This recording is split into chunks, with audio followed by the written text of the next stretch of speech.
সবাইকে আমার ইউটিউব চ্যানেলে স্বাগত। আজকে আলোচনা করব ক্যালকাটা ইউনিভার্সিটির সেমিস্টার 6-এ তোমরা ইতিহাসে যারা ডিএসসি পেপার রেখেছো B2, তোমাদের এই পেপার থেকে আমি সাজেশানের আগেও দিয়েছি এবং সেই সাজেশান অনুসারে তোমাদের বেশিরভাগ প্রশ্নের উত্তরও আমি আপলোড করে দিয়েছি। প্লে লিস্টে কিছু রয়েছে এবং প্লে লিস্টের বাইরে কিছু রয়েছে, তোমরা এগুলো অবশ্যই ভালো করে দেখো আজকের, তাহলে তোমাদের আগামীকাল পরীক্ষার জন্য খুব সুবিধা হবে। আজকে তোমাদেরকে শেষ মুহূর্তে ফাইনাল একটা সাজেশান দিচ্ছি, এগুলো একটু তোমরা অবশ্যই ভালো করে ফলো রাখবে।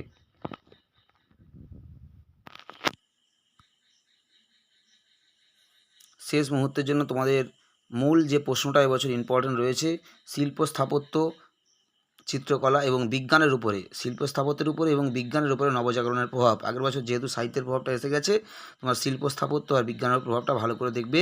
বিজ্ঞান বিপ্লব কী, এর গুরুত্ব বা প্রভাব, মানবতাবাদী আন্দোলনের বৈশিষ্ট্য, মুদ্রণ বিপ্লব কী, ইউরোপের প্রভাব বা গুরুত্ব তাৎপর্য, ইংল্যান্ডে প্রথম শিল্প বিপ্লবের কারণ, পশ্চিম ইউরোপে কিংবা ইউরোপে সামন্ততন্ত্রের পতনের কারণ বা সংকটের কারণ, মূল্য বিপ্লব কী, ইউরোপের অর্থনীতিতে এর প্রভাব বা গুরুত্ব। এই যে 7টা প্রশ্ন তোমাদেরকে প্রথমে দিলাম, এই 7টা প্রশ্ন তোমরা অবশ্যই একটাও বাদ দেবে না। এই 7টা খুব ভালো করে প্র্যাকটিস করো। এখান থেকে তোমরা আশা করছি তোমরা প্রশ্ন অবশ্যই কমন তো পাবেই, 3টে তোমাদের যে বড় প্রশ্ন লিখতে হবে, আশা করছি তোমরা এখান থেকে তোমাদের কমন পড়ে যাওয়ার চান্স রয়েছে। তোমাদের 20 নম্বরের যে 2টো প্রশ্ন এবং 10 নম্বরের যে একটা প্রশ্ন, আশা করছি এই 7টা প্রশ্নের মধ্যে তোমরা অবশ্যই কমন পেয়ে যাবে।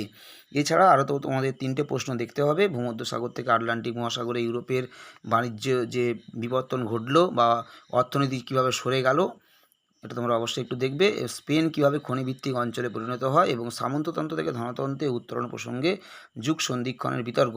যারা বেশি পড়তে পারবে তারা 8, 9, 10 এই 3টে প্রশ্ন পড়বে।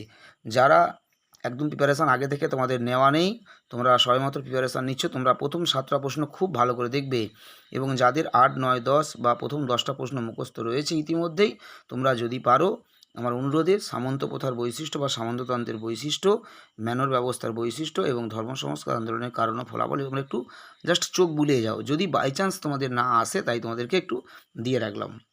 যেহেতু তোমাদের মার্টিন লুথার আগের বছর এসে গেছে এবং তোমাদের জন ক্যালভিনও এসে গেছে, দুটো মেন প্রশ্ন তোমাদের আগের বছর এসে গেছে, 10 নম্বর বড় প্রশ্ন এসে গেছে, তাই তোমরা ধর্ম সংস্কার আন্দোলনে একটু ধর্ম সংস্কার আন্দোলনের কারণটা একটু দেখে রাখবে, যাতে প্রথম 10টা প্রশ্ন পড়ে আছে। 5 নম্বরের জন্য তোমরা তো জানোই কি কোন কোন প্রশ্ন দিয়েছি। ইতালিতে প্রথম কেন নবজাগরণ হয়, এটা যাও একই উত্তর। হচ্ছে নবজাগরণে ফ্লোরেন্সের অবদান, একই উত্তর দুটো প্রশ্নেরই। আফ্রিকার দাস ব্যবস্থার ইউরোপের অর্থনীতিকে কীভাবে প্রভাবিত করে, বাণিজ্য বিপ্লব কী এর কারণ, উত্তর মানবতাবাদ কী। ঠিক আছে, ইউরোপের অর্থনীতির উপর ব্ল্যাক ডেথের প্রভাব, ইরাসমাস টিকা, ইংল্যান্ডের বেষ্টনী প্রথা বা এনক্লোজার ব্যবস্থা, এই উত্তরটা আমি তোমাদের দিইনি, তোমরা অবশ্যই প্রশ্নটা পড়বে। ফিপ ও ভ্যাসালেজ কী, এর সঙ্গে লট কী, মানবতাবাদী শিক্ষার বৈশিষ্ট্য, মার্টিন লুথারের 95 থিসিস। এই 10টা প্রশ্ন তোমরা একটাও বাদ দেবে না, খুব ভালো করে প্র্যাকটিস করবে। এছাড়া এই 10টা প্রশ্ন যাদের মুখস্থ এগুলো হয়ে রয়েছে ইতিমধ্যে, তোমরা আর কয়েকটা প্রশ্ন যদি পারো একটু দেখে যাবে। ধর্ম সংস্কার আন্দোলনে কেলভিনবাদ এবং মার্টিন লুথার, এটা যেহেতু বড় প্রশ্ন এসে গেছে মার্টিন লুথার, তাই তোমরা মার্টিন লুথারটা আর জন কেলভিন এটা একটু ছোট করে 5 নম্বরের মতো দেখে যাবে তোমরা। ওটা আগের বছর বড় প্রশ্ন এসেছে, তাই 5 নম্বরে একটু ইম্পর্টেন্ট রয়েছে বছর আসার জন্য, তাই দেখে যাবে। এবং যদি এগুলো তোমাদের পড়া হয়ে থাকে, তোমরা পরীক্ষার জন্য একটু, যাদের পড়া রয়েছে এইগুলো, তারা একটু এক্সট্রা সময় বার করে এই প্রশ্নগুলো যদি পারো দেখে যাবে। মার্কেন্টাইল অর্থনীতি, হিউগেনট কারা এবং সাহিত্যে নবজাগরণের প্রভাব এবং সামন্ততন্ত্রের সংকট আর পতনটা একই, বড় প্রশ্ন যদি পড়া থাকে তাহলে এখানেও তোমরা পেরে যাবে। এই প্রশ্নগুলো ফলো করে গেলে তোমাদের আশা করছি তোমরা নিঃসন্দেহে পরীক্ষা দিতে যাও, কোনো চিন্তা নেই, তোমরা পরীক্ষায় অবশ্যই 5 নম্বরের প্রশ্ন এবং বড় প্রশ্ন অবশ্যই তোমরা কমন পেয়ে যাবে।